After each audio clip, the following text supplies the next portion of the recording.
La France traverse une crise politique majeure après la nomination de Sébastien Lecornu comme Premier ministre en remplacement de François Bayrou.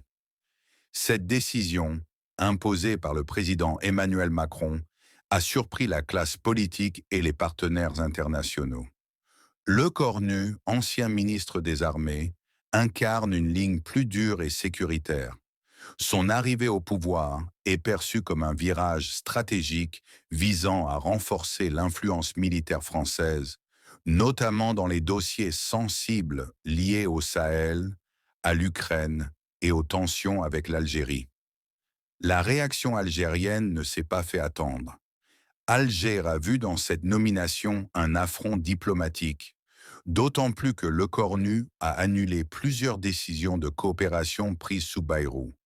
Le chef d'état-major algérien, Saïd Chengria, a exprimé son inquiétude face à ce changement de cap, estimant que la France cherche à imposer une logique d'ingérence.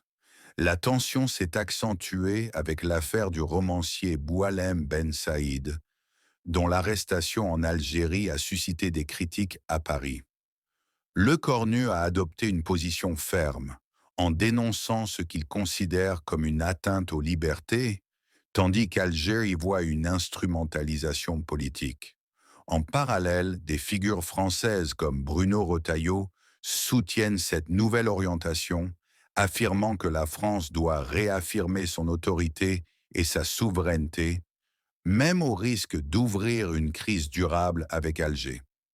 Cette recomposition du pouvoir français révèle un double enjeu: stabiliser la scène intérieure fragilisée par les divisions politiques et redéfinir la place de la France dans son rapport avec l'Algérie et le Maghreb.